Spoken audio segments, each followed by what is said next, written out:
And I know especially this year because of how this calendar, this school year, how we changed things up in September, and then that complicated, if you will, our understanding of ourselves a little bit of how to make this thing work with our volunteers, and we want to honor some folks this morning in regards to that. But let me begin first with this, talk about just the idea, we have this, we call it the phases, and you've got your preschool, your elementary, and your middle school, and your high school, and how each one of those areas of life are different.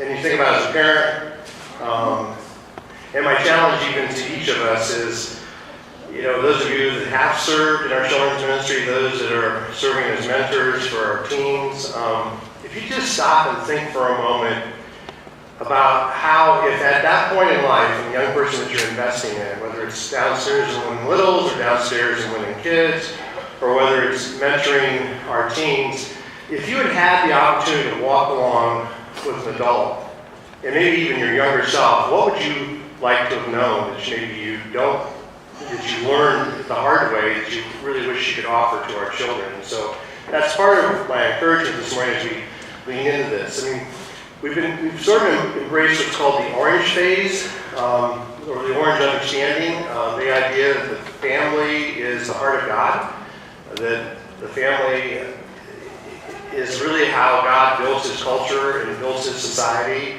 And he does that in partnership with the church, and so the red is the heart of God for the family, and the yellow is for the light of the world, which is the church, and when you put those two together, you get orange. And so it's been the model that realizing, too, that you think how busy our lives are. I mean, the average student, if we get them here on a regular basis, maybe we can get 40 hours a year to pour into them. And yet outside of here, with all the things that come at them beyond school, beyond their sort of required things to do, but when they lean into all the extracurricular, there's something like 3,000 hours. And so that's why what we do on Sunday morning through our ministry really matters in a deep way.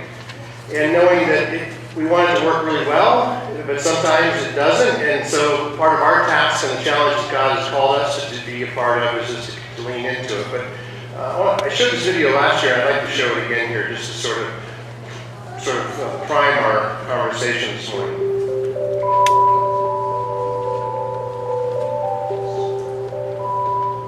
Well, I think high school is a critical window of time because you've got all the big stuff happening in a kid's life. Driver's license, dating. I think preschool is the most important phase. I think there are a number of reasons. I think the chief reason is because there's no other phase where they're learning at such a fast rate.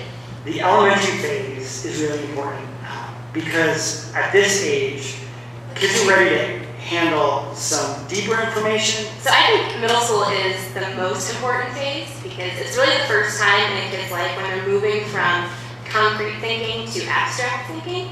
And as far as their faith is concerned, it's the first time they can really start making their faith their own. You can tell them stories, and these are the building blocks of stories that are going to really impact how they think about faith, how they think about life, even history and math. These are the building block phases where they're just getting these chunks of information that are really starting to build, they're starting to make connections. They're learning what's funny, they're developing their sense of humor. Everything around them is creating an impression, and they're like a blank slate for every element around them. Asking themselves the question, is this my faith or is this my parents' faith? High school is when kids are really making decisions that are going to impact them for the rest of their life. So I love high school students. They're fun, they're alive, they're fresh, they're cocky, they're aggressive, they're thoughtful, they have visions to change the world, they're idealistic. I just think it's a great opportunity to point them in the direction of Jesus.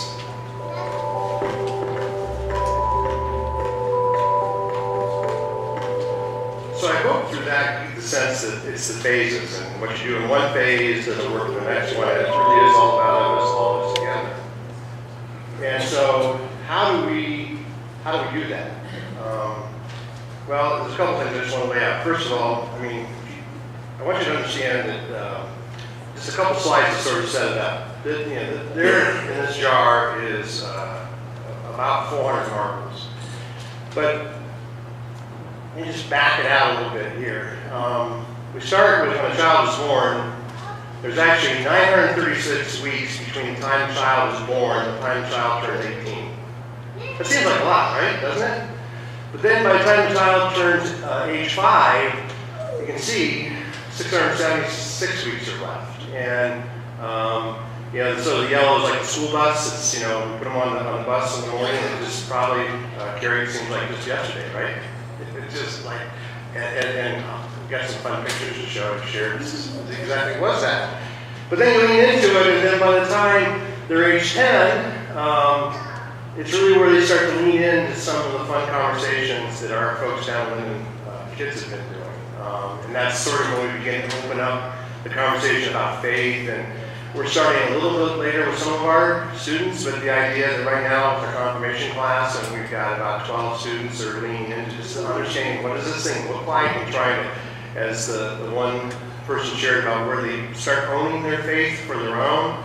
I mean, last week, I sent a note to all the mentors just to let them know. I mean, we stepped into a really interesting conversation with our confirmation class talking about one of the fundamentals of our Reformed tradition, which is predestination. I mean, you talk about leaning into a fun conversation, unpack that idea that I'm not sure most of my seminary buddies understand, and then we actually drill it down. But the idea is they need to own that, because it's an understanding they need to wrestle with, especially if they're going to become a member of our tradition. That's one of the tenets of our faith, one of the tenets of how we sort of look at the world. Age 13 is, that's really where a child comes of age, and there's 260 weeks left. It's like the clock is really ticking. And then you get to, when they get the driver's license, that's age 16. That blue sort of represents freedom, independence from mom and dad. I mean, that's it. And then graduation, age 18, you got 52 weeks, and then you're done as a parent in some regards. I mean, you're never done, according to my mom. She's still leaning in to try and help me be a better young man. And maybe the silver here, I don't know if you can read it, but it actually says the silver represents achievement, but also in the fine print it also represents the lack of hair, or the coloring of the hair, as a parent pushes into the idea of just loving their child and helping them find their place in God's story. And I just want to posit a couple ideas just to help us understand that kids, they all need the same thing, whether they're in the birth phase or they're in the phase that Libby is leaning into. I mean, actually, it may seem like kids need a lot of things, but they all need one similar thing. In fact, if you listen to the voices in our culture, here's just a list of some things to think about that we say that they need. They need a healthy diet. They need exercise. They need playtime. They need study time. They need downtime. They need to have a practical skill. They need to take more rigorous classes. They need better grades. They need better friends. They need medication. They need entertainment. They need technology. They need to get a job, we hear some say. And I'm not saying that they don't need all of those things, but without this one thing, none of those other things really matter. In fact, without the one thing, you can't even begin to give them the other things they need. So, what is that one thing? Love? What? Parental guidance. Well, it's not even parental guidance. It's just they need for us to show up. Okay? We just need to show up. We don't need to do anything. We just need to show up in their lives. And it is a further expression of love. But the idea is that sometimes we think we have nothing to offer teens, or we have nothing to offer young kids, or those that have served in Little Littles. I know the balance that they've had with their choir making it work, and yet here in just a little bit you're going to see why that matters. Because I want you've heard me say this before, but I just want us to understand, growing up is hard. And I think it's even harder today. Kids at every phase need adults who will show up, and here's a couple key words, predictably and consistently over their lifetime. In fact, it's the one thing they need more than anything else in their lives. But the reason kids need consistent adults changes with each passing phase. So let's just go back and look here for a second. In preschool, kids need you to show up so they know who you are. That's why it's important to serve in those areas. There are more changes in the first years of life than in any other. That means the world of a toddler is unstable. It's no wonder they need adults to step in and create some stability. The best thing you can give a preschooler is a familiar face. That's why they don't like Santa Claus. They don't like the Easter bunnies, because they only see them once a year, and it unsettles them. But they do love, and you'll notice this if you would just be intentional as you greet the children each week, how they respond to you. In the elementary years, or Linden Little's age, or Linden kids' age, kids need you to show up so they know you know them. They want to be known. Elementary school kids are fascinated with life. They are discovering new ideas and experiences every day, and they want someone to discover it along with them. And that's the beauty of what I think we're offering in our Linden Kids space. The idea of celebrating, just the idea of looking at Scripture, of understanding the Bible, of actually having a memory verse every week, of actually having a point verse every week, and we'll talk about that here in just a second. They want you to know their name. They want you to know their pet's name. They want you to know their interests and their favorite snack food. And that's why even something as simple as those of you that serve at the check-in downstairs, why that's such a critical part of each week for our Linden kids. And middle school kids need you to show up so they know you them, and they know you now, and then show up so that they know you know them now. There we go. Too many nows here. They know you know them now. In middle school, life turns upside down. It's similar to the toddler years. Life change is happening at an amazing rate. And so they really just need them to help them rediscover them in themselves. And unfortunately, with middle schoolers, it has to happen again and again and again and again in order to prove to them that they are worth knowing and worth showing up for. Because many of the middle school students that we have a chance to be a part of, not just here in this building, but even the ones that may be in your neighborhood, they really want to know that they matter. And so that's why it's important that you acknowledge that. And then in the high school, kids need you to show up so they know you will be there when they need you. And as you know, Libby is getting ready to launch out on this crazy, amazing journey trip to Portland here in a couple of weeks to represent our denomination, our presbytery. It's like, how crazy cool is that? But it's kind of her journey, if you know her at all. So it's easy to get lost in the long, sometimes confusing, conflicting, controversial list of needs. So while grades are being carefully quartered, Little League signed up for an AP test taken all around us. Maybe we can find a little solace and sanity knowing that we're doing the best that we can do when we just simply show up. So I want to invite the Linden kids to come up. Linden Littles, Linden kids, come up and have a seat real quick. Make it this way. And they've got a couple things that they've been working on. We didn't rehearse this, so this will be interesting. Come have a seat right here. So each week in the Linden Kids, they have been working through various curriculums. So there's always at the end of the week, at the end of the day, we've been giving these things to them called, I call them Bible bucks, but if they'll come in, Carol, show them here, let's talk about this. So, like, what do they get points for? They get points for showing up. They get points for the offering. Yes. The offering? Showing up. They get points for knowing their Bible verse. They get points for knowing the point. Bring a friend? Yeah, it's marked on a challenge card. Yeah, they get points for bringing a friend and a birthday. Yeah, birthdays. That's a big one. Yeah, so they have together 900,000 points. No, that's just like mine and Liz and Maddie all have over 900,000 points each. Okay. And then it goes down to like 800. We have like 800 and some thousand points.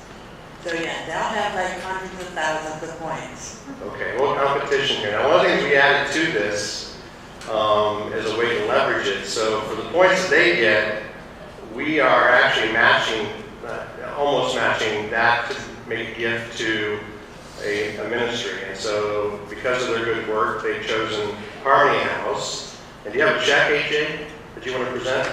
Stand up. Can you show up? Yeah, come down here and Oh, yeah. over right here in the center. So they have a check, and because of their good work, we're going to match. And so Harmony House is going to receive a check for how much? $120 because of your generosity. So as they get their incentives now, there's actually, you've got some cards to give them because they don't, okay, we could spend money on other things, but the truth is to get them to show up, to get them to read their Bible, to memorize a Bible verse, to memorize a point, I think is money well invested. So with that, can I help you pass out some cards? Okay. Liz gets a $20 Walmart card. There you are. And Maya, she's $10 at Walmart and $10 at Menchie's. That's good. And Maddie is the same thing. And Lee, you're going to Menchie's. You actually can take the whole family on that. And AJ. I asked him that, and he says, no, that's all for him. No, Noah. No, he's not here. And Owen, $15 to Menchie's. I think you're going to take Grandpa, maybe at least, if not Grandma. So the idea is that we just want to leverage and applaud and value the fact that they've done the hard work each week. Yeah. And then we want to actually, this morning, Evelyn and Avery. They have now graduated preschool and going to kindergarten. Yep, so they'll be. So they're going to join Linden Kids. Yes. There we go. We want to celebrate that. And then just because we think they're awesome, we've got some amazing certificates that simply say every so often someone does something so amazing, so epic, so monumental, so awesome that it needs to be recognized in front of a roaring crowd of adoring fans. That's you guys. This is that moment when you finally get the credit for your hard work, a great attitude, and in general, just being awesome. We're going to Maya, Maddie, Elizabeth, William's not here, Owen, and Noah, and Lee, and AJ. Good work, good work. So would you tell them thank you?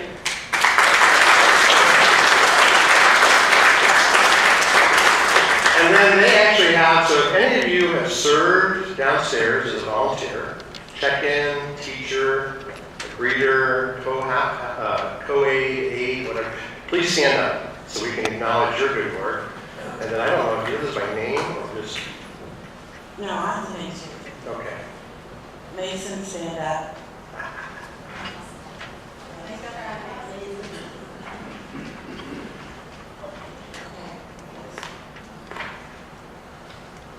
So they've got a gift for each of you that have served.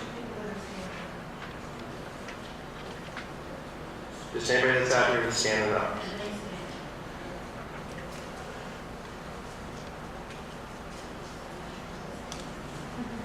And you might snag Lee to see if he'll take you to Menchie's.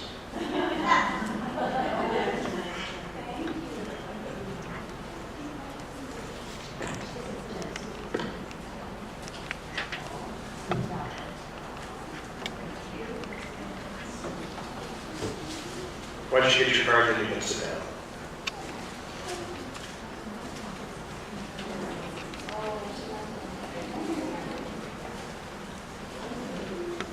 So I'll sign it and it's thanks for helping us grow.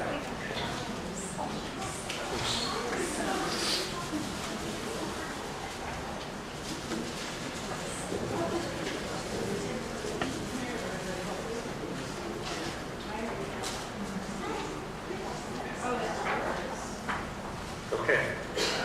No. Oh. Everybody, now this.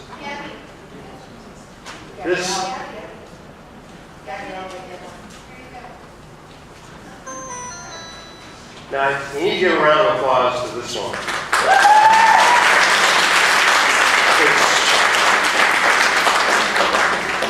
She makes the train run, and if we didn't have her, it would not happen. So she pulls together curriculum, and what's that? Well, no, I'm grateful for her heart and passion, and she has time, and so it's good stuff. Thank you. Thank you, thank you, thank you.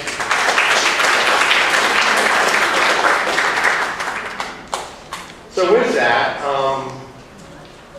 let's welcome up our high school graduate. Libby, come join me.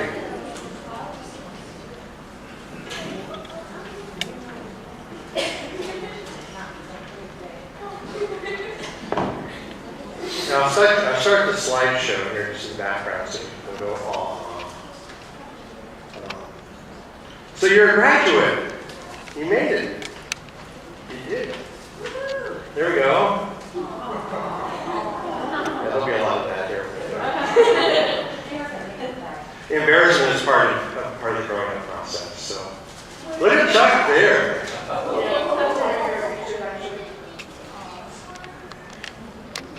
Just enjoy it here for a second. There's, yeah. Throwing rocks down a hill, that was fun. Yeah. The competition, that was. There's some classiness there. Check out those shades. I think it was like 9 in that picture.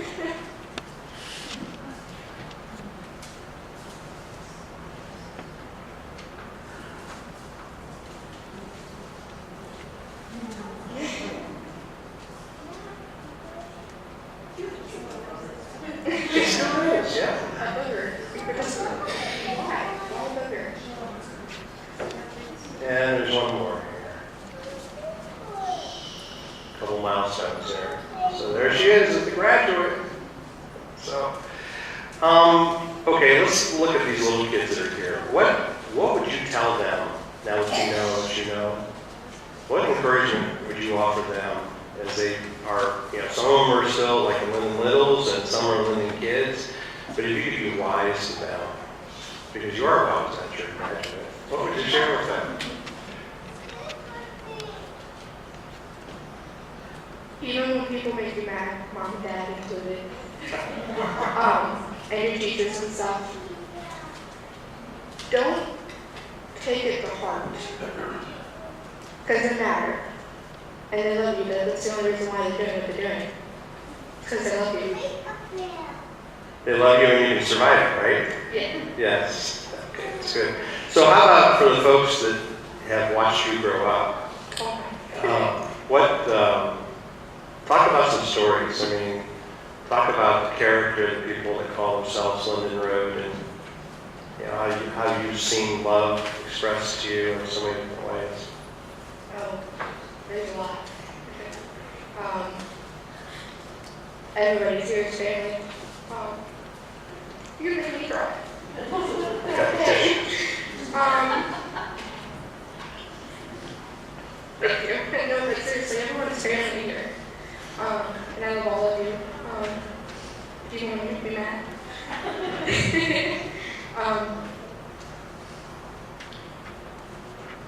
They helped me grow so much. I remember walking, Uncle Chuck was teaching me how to take up the lights because he had to do it for so long.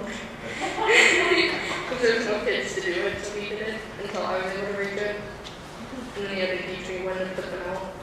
That was fun. Okay. Pass on the torch, so to say.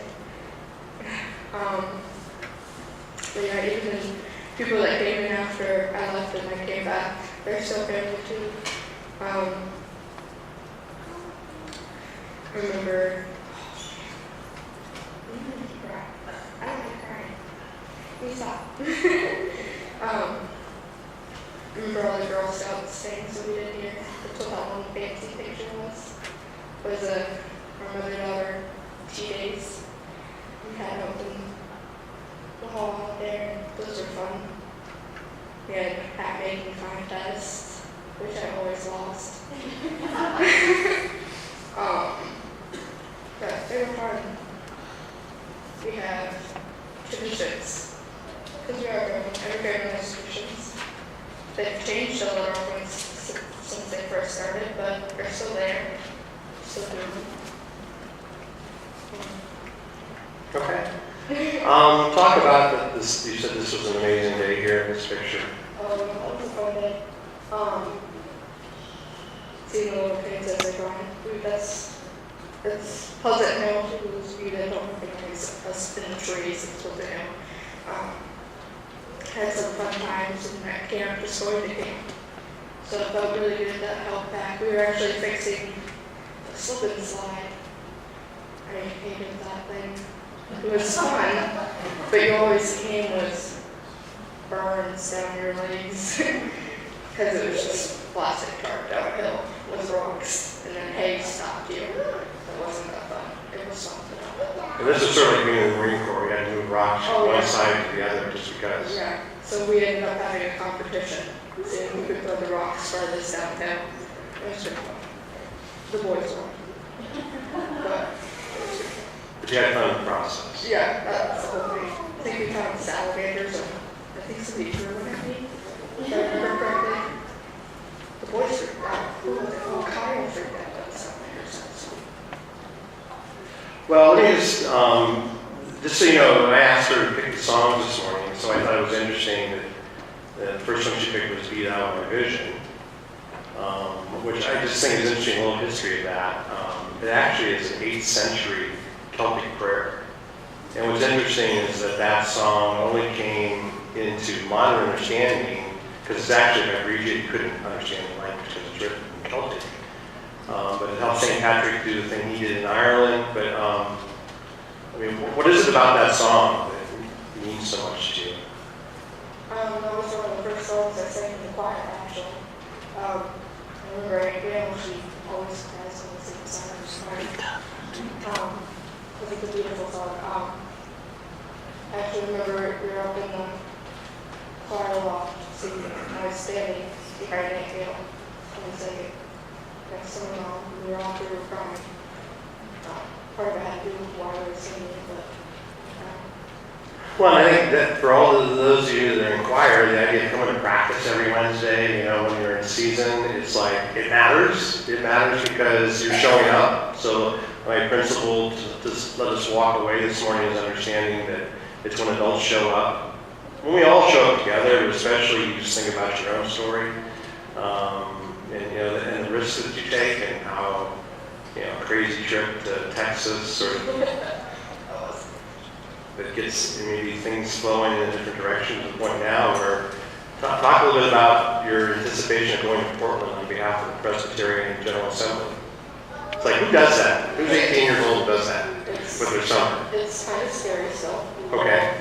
The fact that I don't know these people I'm getting on the plane with are going to be able to want some shit in their hands. And standing up here on this little platform, you're being recognized for it. So that's a little scary, but at the same time, I'm excited.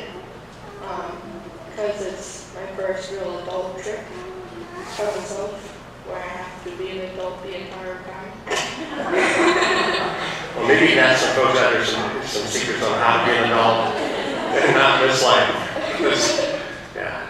So like, already sorting clothes away, going to go shopping again. So it's kind of crazy. Keep getting things in the mail. I'm like, oh, you're gonna have to read this too. Yes. Because you're going to be an adult. Yeah. And there's things you have to do when you're an adult.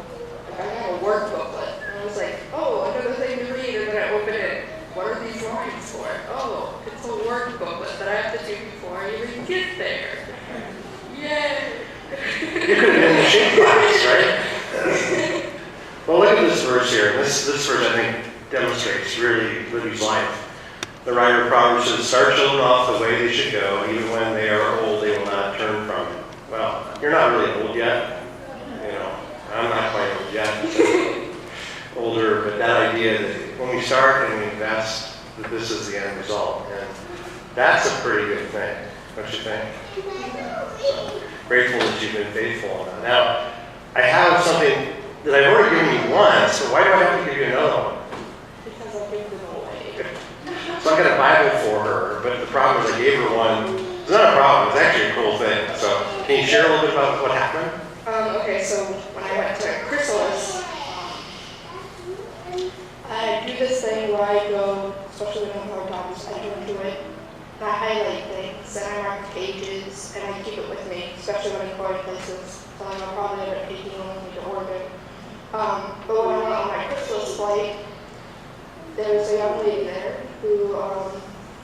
Bible of her own, and the story of the hard times at her home.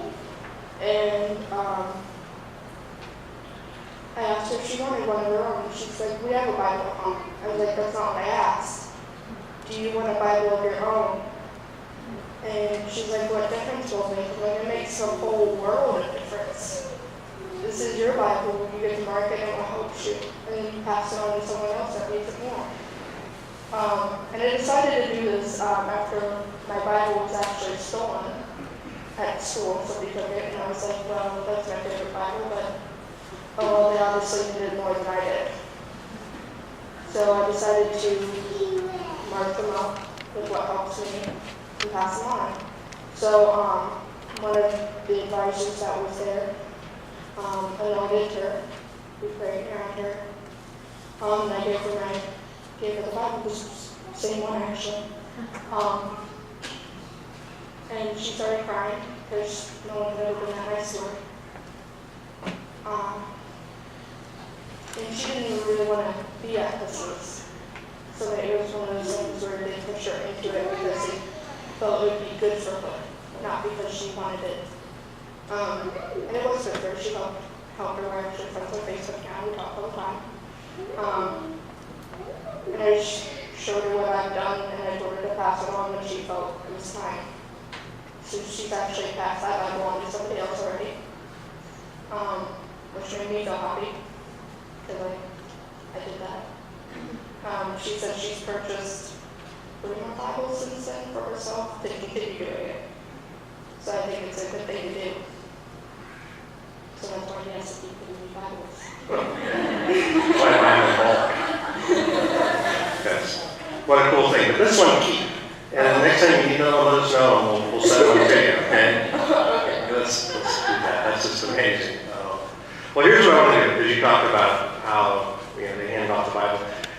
I think we need it this morning just affirm Libby and her family, and so if I can, I'll take the Bible for a moment. Let's have you move to the center aisle. And this will be a little, awkward, but I want everybody to get up, and we're going to put Libby, and then Dan and Carrie come over here as the center, and let's circle up around, and we're going to lay on the hands. And I would ask Chuck and Doug if you would help me pray over her and over the family, and then we can. And I want to do this because I want her to feel the weight of our hands, literally, the presence. So come on in here.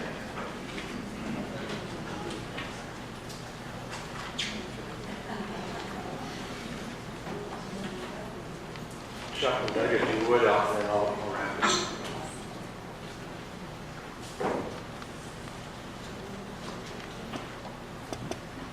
Father, we ask you to bless this young woman and our friend as she moves on into so many different new things in the world. And help her to take with her and to give away the many good things that she has learned here and the many good people that she has to be a light to the people that she is. And Heavenly Father, many weeks ago, so many years ago, this congregation took a pledge that we would foster her in faith, and we would demonstrate to her that Christ is our leader, Christ is the one that we have put our trust in. And we are so proud that she has taken that instruction, she's taken that demonstration that this congregation has presented to her, and has used it to further your family. It's just a wonderful thing to behold. And now as she goes out into the real world, we ask that you give her the strength and the courage and the faith that we know that she has in her, because there's no reason to walk out. We ask her to look to you. She can always call on us for support and encouragement.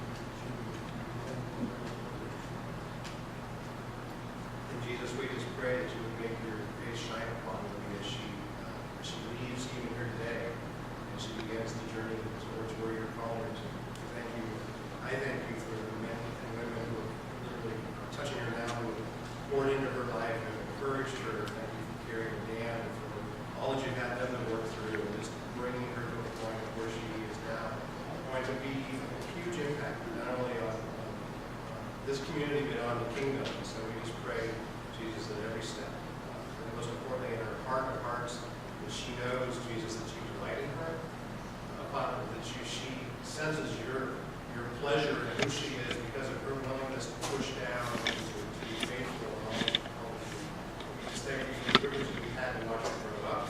Some of us, as she was born, and some of us just recently, but in all that, we just thank you for who she is as a daughter of the king. So we just pray your heaviest blessings upon her every step we go forward with Lord. So all God's people say, Amen.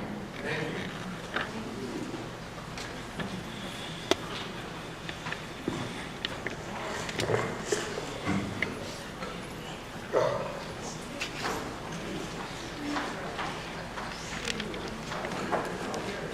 So a couple more things. Here's the Bible, and here's a Starbucks card just because you probably need some energy. And then I want to share with you, because the second song she chose is actually one we've sung a couple times. It's from Hillsong, which is an Australian church, and it's called Oceans. But I picked up the lead pastor. I mean, 90,000 people, they worship on any particular week in like 19 campuses around the world, New York City, Australia. But it was interesting because, tell me why this song Oceans means so much to you. Well, we heard it first at Bear Ship, which was a very awesome moment. Aunt Gail with us and Doug. It was an amazing time. I think all of us that went grew with it. It was just a great way to lead to worship and to find more songs that actually meant things. And then with Dilly, we sang it there, and it's part of that video, and I cry every time I see the video. Because it's just memories. Yeah, good. To be encouraging to you. Well, I just think it's interesting. I don't believe in coincidences as a good Presbyterian. There are no such things. And so as I'm beginning to read Brian Houston, lead pastor's book, because that song, I want you to hear the story about Tanya, who is Taya Smith, who is actually a woman whose voice we'll hear in just a moment as we sing that. But I want you to hear this, because it's an interesting story. And tell me if this is not, in some regards, the journey that you're on. So often we fail because we get stuck in our heads, tangled in our thoughts, mired in speculation and probability, grasping to make life work any way we can. We want to walk on water, but we insist on trying to do it under our own power. We put our trust in something else, technology to control the weather, money for a bigger boat, or a life vest just in case, then maybe we can figure it out, but we can't. The moment we think we can is when we take our eyes off of Jesus, and that's when we begin to sink. Life is a journey, a winding path filled with many unknowns. It's only possible to navigate because of God's power and grace. Maybe you'll relate to this story. It was in late 2012, and Taya Smith, one of our talented young worship leaders and a member of Hillsong United, which is their big band, was simply just another face in the crowd. Her singing ability went largely unnoticed in our church arena, yet she faithfully served behind the scenes in our youth ministry. Taya was working in retail and was forced because of holiday hours to take some time off, during which she had planned to visit with her family in rural New South Wales.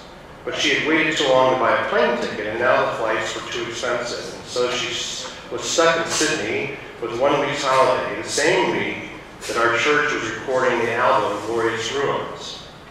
She went into church that Sunday night and was told to be, quote, be ready to hop up at the end of the recording if there was time and join the rest of our youth band, Young and Free. That night she sang her heart out, and my son, Joel Houston, took notice of it. Joel's the director of Hillsong United.